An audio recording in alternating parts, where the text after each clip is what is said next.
শেখ হাসিনা সহ 10 শিল্প গ্রুপের ৭৬,০০০ কোটি টাকার সম্পদ জব্দ, জানিয়েছে বিএফআইও। বছর শেষে পাচার করা সম্পদ ফিরিয়ে আনার বিষয়ে অগ্রগতি হবে। ব্যাংকের সেবা মাশুল বাড়ানোর পায়তারা চলছে, ব্যয় বাড়বে সব ধরনের গ্রাহকের। অনেকেই ব্যাংক বিমুখ হতে পারেন বলে শঙ্কা।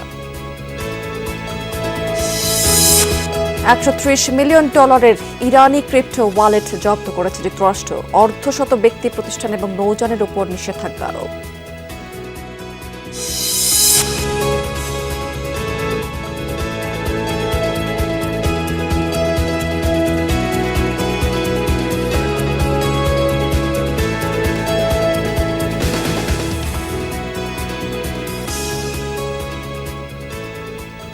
আমন্ত্রণ বিজনেস স্টোরিতে এতক্ষণ শিরোনাম দেখছিলেন। এবার চলে যাচ্ছে পুরো খবর এবং পুরো সময় জুড়ে আপনাদের সাথে থাকবো আমি রাবেয়া স্মৃতি। দর্শক, শিরোনামে যেমনটি জানাচ্ছিলাম আপনাদেরকে যে ক্ষমতাচ্যুত প্রধানমন্ত্রী শেখ হাসিনা এবং 10 শিল্প গ্রুপের প্রায় ৭৬,০০০ কোটি টাকার সম্পদ জব্দ করা হয়েছে।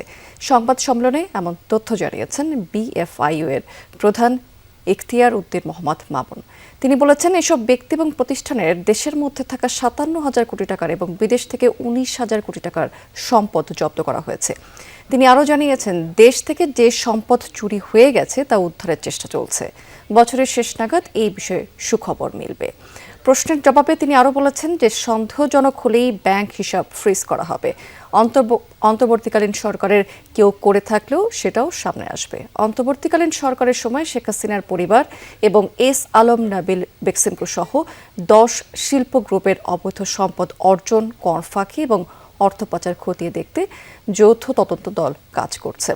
তদন্ত প্রতিবেদনের আলোকে এরই মধ্যে সম্পদ জব্দ ছাড়াও মামলা, বিদেশ থেকে সম্পদ ফেরত আনতে আন্তর্জাতিক আইনি সহায়তা প্রতিষ্ঠানের সঙ্গে চুক্তিসহ বিভিন্ন উদ্যোগ চলছে। যাদের যে 11টি যে আমাদের অগ্রাধিকার ভিত্তিক যে মামলা আছে, ওই ব্যক্তিদের সংশ্লিষ্ট তাদের ৭৬,০০০ কোটি টাকার সম্পদ আমরা আদালতের আদেশের মাধ্যমে অবরুদ্ধ করেছি।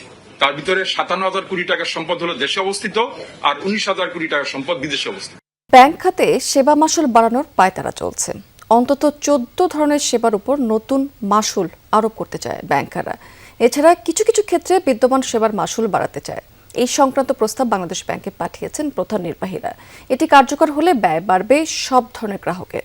পরিচালন ব্যয় বৃদ্ধি পাওয়ায় সার্ভিস চার্জ সমন্বয়ের উদ্যোগ নেওয়া হয়েছে বলে জানিয়েছেন ব্যাংকাররা। যদিও বিশ্লেষকরা বলছেন যে এতে ব্যাংক বিমুখ হতে পারেন অনেকেই। আধুনিক আর্থিক লেনদেন ব্যবস্থায় ব্যাংকের বিকল্প নেই। নানা প্রয়োজনেই ব্যাংকের সেবা নিতে হয় গ্রাহকদের। জমানো টাকার নিরাপত্তা ছাড়াও সঞ্চয় কিংবা আন্তর্জাতিক ব্যবসা বাণিজ্য কোনো কিছুই ব্যাংক ছাড়া সম্ভব নয়।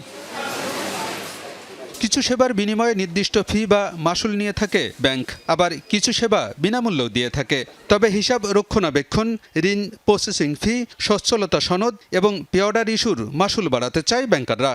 নতুন প্রস্তাব অনুযায়ী সঞ্চয় হিসাব থেকে মাসে 3 বারের বেশি টাকা উত্তোলন করলে মাশুল দিতে হবে গ্রাহককে। এমনি যেটা যাচ্ছে তো যাচ্ছে, আবারও যদি এক্সেস হয় টাকা উঠানোর সময় আবার নিবে এই ধরনের হয়, তাহলে তো অবশ্যই চাপ পড়বে। মানে স্টেটমেন্ট বা ব্যাংক সার্টিফিকেট ওটাতে গেলে তো আমাদের একটা চার্জ কাটে, ওটার থেকে আরও তো ডাবল হলে এখন আমাদের জন্য বেশি প্রবলেম। আমরা ছোট ব্যবসায়ী, আমাদের যে টাকাটা কাটতেছে এটাই তো এক্সেস কাটতেছি। এর উপরে যদি আবার নতুন আইটেম বাড়ায়, এটা আমাদের জন্য ক্ষতিকর। নতুন প্রস্তাব কার্যকর হলে বেকায়দায় পড়বে ব্যবসায়ীরাও, খরচ বাড়বে আমদানি রপ্তানিতেও। বর্তমানে বিনা মাশুলে ঋণপত্র খোলা গেলেও নতুন প্রস্তাবে ২,০০০ টাকা দিতে হবে গ্রাহককে। এলসি সংশোধন ফি বেড়ে হবে দ্বিগুণ। নথি এন্ডোর্সমেন্ট এবং এলসি বাতিলের আবেদনে মাশুল দিতে হবে। রপ্তানি বিল সংগ্রহ এবং ব্যাংক গ্যারান্টি কমিশন বাড়িয়ে দ্বিগুণ করার প্রস্তাব করা হয়েছে। ব্যাংকাররা বলছেন, সেবার পরিসর এবং পরিচালন ব্যয় বৃদ্ধি পাওয়ায় মাশুল সমন্বয়ের প্রস্তাব করেছেন তারা। 10 বছর আগে আমার যে রেন্টাল যে ছিল, আমার যে ইউটিলিটি এক্সপেন্স ছিল, আমার অন্যান্য সার্ভিস চার্জ যেগুলো ছিল, আমার এএমসি যেগুলো ছিল, সেগুলো কিন্তু সিগনিফিকেন্টলি বেড়ে গেছে। তো আমার তো কিছুটা তো এটা তো কমার্শিয়াল অর্গানাইজেশন, তো আমার তো কিছুটা হলে আমার কস্ট রিকভার করতে হবে। তো সেই জন্যই আমরা বাংলাদেশ ব্যাংকে আমরা রিকোয়েস্ট করেছি ফ্রম এবিবি যে আমাদের কিছু সবগুলো চার্জ আগে কিছু চার্জ বলেছে যেগুলো আমার একটু রিকনসিডার করার জন্য। বিশ্লেষকরা বলছেন, এমনিতেই নানা সংকটে রয়েছে ব্যাংকিং খাত। এমন সময় মাশুল বৃদ্ধিতে ব্যাংক বিমুখ হতে পারেন অনেকে, যা আর্থিক খাতকেই ক্ষতিগ্রস্ত করবে। সুদ বহির্ভূত যে আয়, এইটা বৃদ্ধি করার উপযুক্ত সময় কিনা এটা বিচার বিবেচনা করে দেখা উচিত। ব্যাংক খাত কিন্তু এখন কিন্তু সংকটের মধ্যে আছে, কাজেই যখনই এই ধরনের ফিগুলো বাড়ানোর একটা প্রচেষ্টা নেওয়া হবে অথবা নতুন করে ফি বাড়ানোর প্রচেষ্টা হবে, কিন্তু ব্যাংক খাতের প্রতি বিমুখ হওয়ার প্রবণতাটা কিন্তু বৃদ্ধি পাবে, আর সেক্ষেত্রে কিন্তু ব্যাংকগুলোই ক্ষতিগ্রস্ত আরও বেশি হবে। বাংলাদেশ ব্যাংকও মনে করে মাসুল বৃদ্ধিতে ব্যাংকের প্রতি অনীহা বাড়বে গ্রাহকদের, যা আর্থিক অন্তর্ভুক্তি এবং ক্যাশলেস সমাজ গঠনের পরিপন্থী। তাই ব্যাংকারদের প্রস্তাব অনুমোদনের ক্ষেত্রে সেটিও বিবেচনায় নেবে নিয়ন্ত্রক সংস্থা। বাংলাদেশ সরকার এবং বাংলাদেশ ব্যাংক চাচ্ছে একটা ক্যাশলেস ইকোনমি করতে, যেখানে মানুষের হাতে টাকা থাকবে না, টাকাগুলো আমাদের ওয়ালেটে থাকবে, সেটা এমএফএস এর হোক বা ব্যাংকের হোক। এই সময় যদি ব্যাংকগুলো বিভিন্ন ধরনের ফি বা চার্জ আরোপ করে, সেটা মানে সাধারণ মানুষকে ব্যাংকের প্রতি একটা অনীহা সৃষ্টি করবে। অবশ্যই বাংলাদেশ ব্যাংক এই ধরনের এই আবদারের সিদ্ধান্ত নেওয়ার ক্ষেত্রে কয়েকবার চিন্তা করবে বিষয়টা। সুদ বহির্ভূত আয়ের চেয়ে সুদ আয়ের দিকেই ব্যাংকগুলোর বেশি জোর দেওয়া উচিত বলেও মনে করে বাংলাদেশ ব্যাংক। ব্যাংকের প্রধান আয়ের উৎস হবে loans and advances. Alamgir Hossain, Jamuna news, Dhaka. ব্যবসা প্রতিষ্ঠানের নামে ব্যাংকে চলতি হিসাব খোলা, ঋণ গ্রহণ, মোবাইল ফাইন্যান্সিয়াল সার্ভিসের মার্চেন্ট অ্যাকাউন্ট চালু, ট্রেড লাইসেন্স নবায়ন সহ বিভিন্ন সেবা নিতে বিজনেস আইডেন্টিফিকেশন নাম্বার BIN জমা দিতে হবে। নতুন বিধান কার্যকর করতে বাংলাদেশ ব্যাংককে প্রয়োজনীয় নির্দেশনা দেওয়ার অনুরোধ জানিয়েছে NBR। এই সংস্থাটি বলেছে, যেসব ব্যবসা প্রতিষ্ঠান এখনো পর্যন্ত BIN নিবন্ধন করেননি তাদেরকেও এসব সেবা গ্রহণের আগে খুব দ্রুত BIN নিবন্ধন সম্পন্ন করতে হবে। নতুন বিধান অনুযায়ী বাণিজ্য সংগঠনের সদস্য পদ গ্রহণ বা নবায়ন, প্রতিষ্ঠানের নামে বিদ্যুৎ এবং গ্যাস সংযোগ গ্রহণ এবং ব্যবসার উদ্দেশ্যে কেনা যানবাহনের নিবন্ধন করতে দেখাতে হবে BIN নাম্বার। টানা বৃষ্টি আর উজানের ঢলে তলিয়ে গেছে হাজারো কৃষক এবং মৎস্য চাষির স্বপ্ন। ধীরে ধীরে পানি নামছে আর স্পষ্ট হচ্ছে ক্ষতচিহ্ন। ধার দেনা করে আবাদ করা কয়েক হাজার হেক্টর জমির ফসল পানিতে ডুবে নষ্ট হয়ে গেছে, ভেসে গেছে পুকুরের বিপুল পরিমাণ মাছ এবং পোনা। কৃষি বিভাগ বলছে যে ক্ষতিগ্রস্ত কৃষকদের তালিকা করা হচ্ছে, খুব দ্রুতই তাদের দেয়া হবে সরকারি সহায়তা। মৌলভীবাজারের কমলগঞ্জের কৃষক সুবিমল সিংহ 12 বিঘা জমির জন্য আমনের বীজতলা তৈরি করেছিলেন, কিন্তু ধলাই নদীর বাঁধ ভেঙে বন্যায় সম্পূর্ণ বীজতলা নষ্ট হয়েছে। 15 ফুট আলি ফলাইছিলাম, এই আলি তো সব নষ্ট হয়ে গেছে গিয়া। এই আলি দিয়া তো রোয়া আর সম্ভব না। এখন নতুন ভাবে যদি বীজ ফালাই, এই বীজ কই পাইপ হই। একই পরিণতি জেলার হাজারো কৃষকের। বৃষ্টি ও বানের জলে ডুবেছে জমি, নষ্ট হয়ে গেছে অন্তত 500 হেক্টর জমির ফসল, সেই সাথে ভেসে গেছে পুকুরের মাছ। ধানগুলা নষ্ট হয়েছে, এরপরে আবার বীজ দানও পচিয়ে এই অবস্থা। আমরা তো বন্যা পুরা উড়ি খেতিব, আমরা আলি উলি নাই, বরু ফয়লা নিল, বরু ক্ষেত আমরা একটা লস বলাইল। 4 কেয়ার ক্ষেত করছিলাম, বন্যা একবারে ডুবাইয়া একবারে নষ্ট করে লইছে আমরা। হবিগঞ্জেও খোয়াই নদীর বাঁধ ভেঙে আকস্মিক বন্যায় ফসল নষ্ট হয়েছে বহু চাষির। একদিকে হারিয়েছেন কষ্টের ফসল, অন্যদিকে কাঁধে ঋণের বোঝা। এমন অবস্থায় দিশেহারা চাষিরা। কিস্তিতে টেহা তুললে আমি ফসল ফলাইছি, বিরসার মধ্যে 2টা বিরসা করছি, বন্যা নিছি গা। আমাদের লাউ বিছা গেছে, কুমড়া বিছা গেছে, বেগুন বিছা গেছে, কইশাক বিছা গেছে, আমাদের ধান গেছে। আমরা এলাকার যারা মাছ, সবজি বাগান, ধান সব কিছু তো একবারে তুলে গেছে, অনেকের ঘর বাড়ি পড়ছে। আমার 2 বিছা কইশাক আছে, 2 বিছা কইশাক নিছি গা। আমার চলা খুবই অসুবিধা, চলতাম না। শুধু কৃষকই নন, মৎস্য চাষিরাও ব্যাপক ক্ষতির সম্মুখীন হয়েছেন। জেলার প্রায় 1,500 পুকুরের বিপুল পরিমাণ মাছ ও পোনা ভেসে গেছে বন্যায়। আমার ছেলেটা অসুস্থ, আমি চাইছিলাম ওই হার্ট অ্যাটাক করছে, রিং লাগাইতাম চাইছিলাম ওই মাছ বেচা। ওখান রাত্রে ওটার 2টা সময় পানি আইয়া আমার মাছ সব লইয়া গেছি গা। 1.5 জায়গা রয়েছিলাম ভাই, খুব ঋণ হইয়া কিস্তি মিস্তি তুললে গরিব মানুষ রাস্তা কাজ করি যা আছে এটা সব পড়ছে, এটা শিখা এটা ঠিকবে না। আমরা কীভাবে চলবো বা চলি এ খাল্লা ছানে আর কেউ জানে না। টানা বৃষ্টি থামলেও ভোলায় এখনও বহু কৃষকের জমি তলিয়ে রয়েছে পানিতে। অথই জলে ডুবে নষ্ট হয়েছে শত শত হেক্টর জমির আবাদ। এই অবস্থা থেকে কিভাবে ঘুরে দাঁড়াবেন জানেন না কৃষকরা। এটার মধ্যে আমি 70 কেজি ধান বানিয়েছি, এই ফেলায় 8 দিনের বৃষ্টি আমার ধানটা ফসে গেছে। আজ 1 সপ্তাহ 10 দিন পর্যন্ত পানি খেতে, এই পানি কোনো দিকে যায়ও না, হরও না, কিন্তু জ্বালাড়ি আমার পচে যাইতে আছে। এখন আমরা যে সামনে দিতে কি করবো আমার কোনো বিকল্প পথ নেই। আমি অনেক টাকা ধার দেনা করে জ্বালা চান্দি বানিয়েছি, হ্যাঁ, এখন আমার জ্বালা টানা 1 সপ্তাহ বৃষ্টিতে আমার জ্বালা সব নষ্ট হয়ে গেছে। আমাকে জ্বালা খেতে কাড়ু পানি, বিল কাল সব তলে রয়েছে, ফুকুর টুকুর সব তলে রয়েছে। কৃষি বিভাগ বলছে ক্ষতিগ্রস্ত কৃষকের তালিকা করা হচ্ছে, এরপর তা মন্ত্রণালয়ে পাঠানো হবে। প্রণোদনা বরাদ্দ পাওয়া মাত্রই বিতরণ করা হবে চাষিদের মাঝে। বৃষ্টিটা কমলে পর আমরা সরাসরি মাঠে গিয়ে কৃষকদের সরেজমিনে ক্ষেতের অবস্থা দেখে আমরা ক্ষয়ক্ষতিটা আমরা অ্যাসেসমেন্ট করতে পারবো। ঊর্ধ্বতন কর্তৃপক্ষের সাথে আমরা আমাদের রিপোর্ট দিয়েছি, তারা সেই অনুপাতে হয়তো কোনো ব্যবস্থা নিতে পারে। যারা ক্ষতিগ্রস্ত হয়েছে তাদের জন্য হয়তো কোনো প্রণোদনার প্যাকেজ হয়তো আসতে পারে। বৃষ্টি ও বন্যায় ভোলা, হবিগঞ্জ ও মৌলভীবাজারে প্রায় ২,৫০০ হেক্টর জমির ফসল ক্ষতিগ্রস্ত হয়েছে। রাহিম সারোয়ার, যমুনা নিউজ। গ্রামীণ এবং শহরাঞ্চলে অবকাঠামো উন্নয়ন আর রক্ষণাবেক্ষণে কাজ করে এলজিইডি। সাতক্ষীরাতে এলজিইডির আওতায় রয়েছে প্রায় ৯,২৯৪ কিলোমিটার সড়ক, এর মধ্যে পাকা ২,২৭৫ কিলোমিটার, ইটের সোলিং ১,২৩০ এবং কাঁচা সড়ক প্রায় ৬,০০০ কিলোমিটার। সড়ক নিয়ে কোথাও সন্তুষ্টি, কোথাও ভোগান্তিতে মানুষ। এই দফতরটি বলছে যে ভোগান্তি লাঘবে কাজ চলছে। সাতক্ষীরা সদরের কদমতলা থেকে বৈকারি সড়কের দূরত্ব ১৭ কিলোমিটার। ৫ বছর ভোগান্তির পর এই সড়কের সাতানি বাজার থেকে সিকড়ি পর্যন্ত দুর্ভোগ কেটেছে। এলজিইডির তৎপরতায় কাজ নিয়ে সন্তুষ্ট চলাচলকারীরা। রাস্তা খুঁড়ি পিস খুঁড়ি উল্টো খালি ছিল, অনেক দুর্ভোগ ছিল। রাস্তাটা দ্রুত হয়ে গেছে, মানুষের চলাফেরা ভালো হচ্ছে। তবে সিকড়ি থেকে জেলার সীমান্ত এলাকা পর্যন্ত ৫ কিলোমিটার ভাঙা সড়কেরও সংস্কার চান এলাকাবাসী। স্কুল কলেজের শিক্ষার্থীরা যেতে মাঝে মাঝে দুর্ঘটনার শিকার হয়, গাড়ির বিভিন্ন রকম পাশপাতি ভেঙে যায়, আমরা ক্ষতিগ্রস্ত হই বেশি। জেলায় বিভিন্ন স্থানে ১০০ কিলোমিটারের বেশি সড়ক ক্ষতিগ্রস্ত। গেল অর্ধ যুগে উন্নয়ন কাজের সংখ্যা ৩১২টি, এর মধ্যে শেষ হয়েছে ১৭৯টি। চলমান ১৩৩টি কাজে রয়েছে নানা প্রতিবন্ধকতা, জনবল সংকট, বলছেন জেলার নির্বাহী প্রকৌশলী। আমরা যে এস্টিমেটগুলো করি এখানে লোকালি অ্যাভেলেবেল যে স্যান্ড সেটাকে অন্তর্ভুক্ত করি। যদি লোকালি অ্যাভেলেবেল স্যান্ড অন্তর্ভুক্ত না করে বাইরের বালি দিই তাহলে আমাদের এক্সপেন্ডিচার অনেক বেড়ে যায়, আমাদের প্যাকেজের কস্টিং অনেক বেড়ে যায়, জন্য লোকালি অ্যাভেলেবেল স্যান্ড দিয়ে করি, কিন্তু এটা আমাদের অনেক সংকট।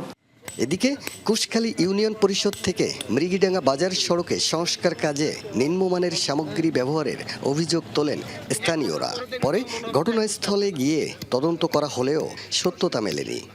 আপনার বাইরে যদি পাশে থাকে আপনার ভালো হবে না, রাস্তাটা ভালো, আপনি বাইকে করে আসেন, আপনার ভালো না, এটাই তো চাই, আপনিও চান, আমিও চান, ওনারাও চাই। তো আমরা সবাই যখন একই জিনিস চাই তাহলে ভুল বোঝাবুঝি হবে কেন? একটু ঠান্ডা মাথায় করতে হবে। রাস্তা যখন তৈরি হয় শুরুতে মালটা হট মিক্সটা অবশ্যই এটা উঠে যাবে, আর যখন উঠে যাবে তখনই বুঝবো যে এটাতে সাফিসিয়েন্ট বিটুমিন কন্টেন্ট আছে। এতে এটা প্রপারলি হার্ড হওয়ার জন্য ন্যূনতম সময় তো অবশ্যই দিতে হবে, আদারওয়াইজ এটা উঠবে, এটাই স্বাভাবিক। জেলার চলমান বিভিন্ন উন্নয়ন কাজ তদারকি করেন নির্বাহী প্রকৌশলী। জানান, কাজের মান নিয়ে আপোষের সুযোগ নেই, অনিয়ম পেলে নেওয়া হবে প্রয়োজনীয় ব্যবস্থা। রাস্তার কাজ চলমান অবস্থায় যদি কোনো ত্রুটি বিচ্যুতি বা কোনো অনিয়ম বা নিম্নমানের কাজের অভিযোগ ওঠে তাৎক্ষণিকভাবে আমরা পদক্ষেপ নিই। কোনো নিম্নমানের কাজ করে পার পাওয়ার কোনো সুযোগ নাই। উন্নয়ন প্রকল্পে ঠিকাদারের লভ্যাংশ রেখেই ব্যয় নির্ধারণ করে সরকার। প্রশ্ন ছিল, এরপরও সঠিক সময়ে কাজ বাস্তবায়নে বাধা কোথায়? ওয়ার্ক অর্ডার হয়ে আমরা বাস্তবে কাজ ধরতে ধরতে অনেক সময় মালামালের দাম বেড়ে যাচ্ছে। অতিরিক্ত যখন মালামালের দাম বাড়ছে, অতিরিক্ত টাকা দাম দিয়ে আমাদের একটা কাজ শেষ করতে কঠিন হয়ে যায়। সাতক্ষীরা জেলা উপকূলীয় অঞ্চল, এখানে আমাদের বন্যা এবং স্থানীয় কিছু সমস্যা আছে, ফিজিক্যাল চ্যালেঞ্জ কাজ বাস্তবায়ন করার জন্য, সেগুলো আমাদেরকে উত্তরণ করতে গেলে আমাদের সময় কিছুটা কালক্ষেপণ হয়। ২০২৬-২৭ অর্থ বছরে সাতক্ষীরায় এলজিইডির উন্নয়ন কাজ হবে ৩০০ কোটি টাকার বেশি। দপ্তরটি বলছে, অতীতের যে কোনো সময়ের চেয়ে সাতক্ষীরা এলজিইডি এখন গতিশীল। আকরামুল ইসলাম, যমুনা নিউজ, সাতক্ষীরা। দর্শক, এবার জানিয়ে দেবো আপনাদেরকে আজকের পুঁজিবাজার লেনদেনের লাস্ট আপডেট। আজকে সারাদিন ধরেই সূচকের এক ধরনের উত্থান পতনের মধ্য দিয়ে শেষ হয়েছে পুঁজিবাজার, এবং আজকে দিন শেষে আমরা দেখতে পাচ্ছি যে প্রধান সূচক ডিএসসি ব্রড ইন্ডেক্স সেটি কিন্তু 15 পয়েন্টের মতো বেড়েছে, এবং এই সূচকটি অবস্থান করছে ৫,৯26 পয়েন্টে। অন্য দুটি সূচকও বেড়েছে। ডিএসসি সূচক সেটি কাছাকাছি 2 পয়েন্টের মতো বেড়ে 1208 পয়েন্টে রয়েছে। DS30 সূচক যেটি 2242 পয়েন্টে অবস্থান করছে 15 পয়েন্টের মতো বেড়ে। আজকের লেনদেনও প্রায় 1000 কোটি টাকা ছাড়িয়ে গেছে। 1515 কোটি 91 লাখ টাকার মতো শেয়ার টোটাল ট্রেড করেছে আজকে দিন শেষে ঢাকার শেয়ার বাজার। এবং আজকে সকাল থেকে কিন্তু দেখতে পাচ্ছি যে বেশিরভাগ প্রতিষ্ঠানের শেয়ারের দাম আজকে পতন হয়েছে, যদিও 218টি কোম্পানির শেয়ারের দাম আজকে টোটাল কমে গেছে। 131টি দামের বেড়েছে প্রতিষ্ঠানের এবং 51টি কোম্পানির শেয়ারের দাম অপরিবর্তিত রয়েছে। আজকে টপ 20-তে আমরা দেখতে পাচ্ছি দিন শেষে আজকে BSRM স্টিল, এই কোম্পানির প্রথম অবস্থায় রয়েছে প্রায় 37 কোটি 41 লাখ টাকার মতো টোটাল ট্রেড করে। ব্র্যাক ব্যাংক দ্বিতীয় অবস্থায় রয়েছে 36 কোটি 77 লাখ টাকার মতো শেয়ার টোটাল ট্রেড করে। এরপরে মালিক স্পিনিং আজকে দিন শেষে তৃতীয় অবস্থায় নেমে এসেছে এবং টোটাল ট্রেড করেছে আজকে দিন শেষে এই কোম্পানিটি 35 কোটি 74 লাখ টাকার মতো শেয়ার।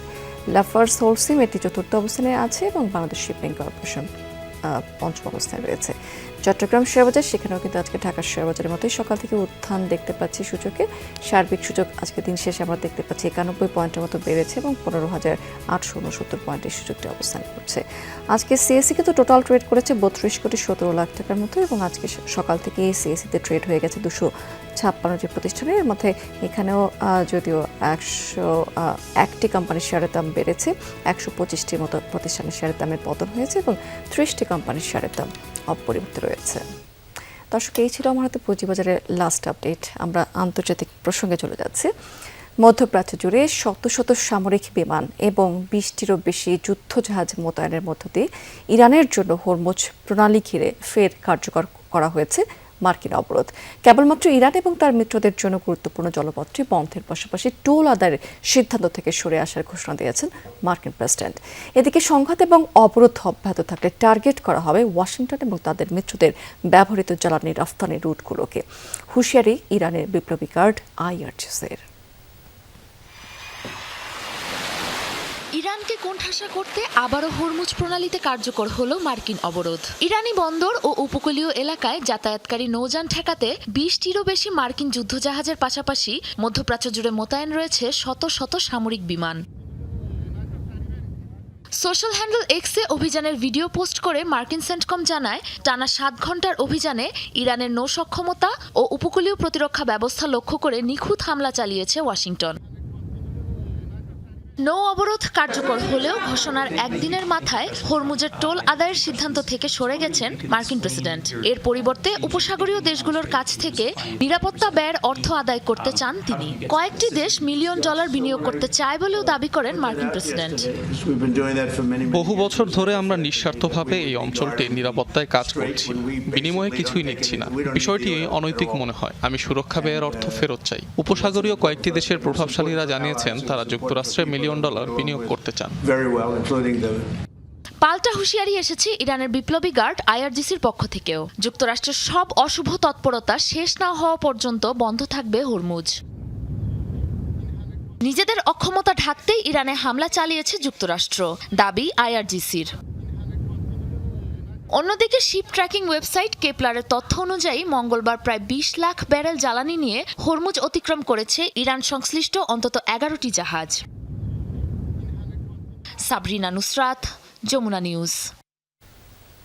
আন্তর্জাতিক আরও একটি প্রসঙ্গ। এবার ইরান সংশ্লিষ্ট $130 মিলিয়ন বেশি অর্থের ক্রিপ্টো ওয়ালেট জব্দ করেছে যুক্তরাষ্ট্র। সামাজিক মাধ্যমে দেওয়া পোস্টে এই তথ্য নিশ্চিত করেছেন মার্কিন অর্থমন্ত্রী স্কট বেসেন্ট। তিনি জানিয়েছেন, নতুন নিষেধাজ্ঞার আওতায় সেন্ট্রাল ব্যাংক অফ ইরানের সাথে যুক্ত বেশ কয়েকটি ওয়ালেট জব্দ করা হয়েছে। তার দাবি, ইরানের অবৈধ আর্থিক কার্যক্রম এবং ডিজিটাল সম্পদের অপব্যবহার বন্ধে নেওয়া হয়েছে এই পদক্ষেপটি। এছাড়া ইরানের তেল ব্যবসার সাথে সংশ্লিষ্ট 50 জন ব্যক্তি, প্রতিষ্ঠান এবং নৌযানের উপর নিষেধাজ্ঞা দিয়েছে ওয়াশিংটন। দর্শক, এই ছিল বিজনেস টুডে এখনকার আয়োজনে। এতক্ষণ সঙ্গে থাকার জন্য ধন্যবাদ আপনাদের সবাইকে।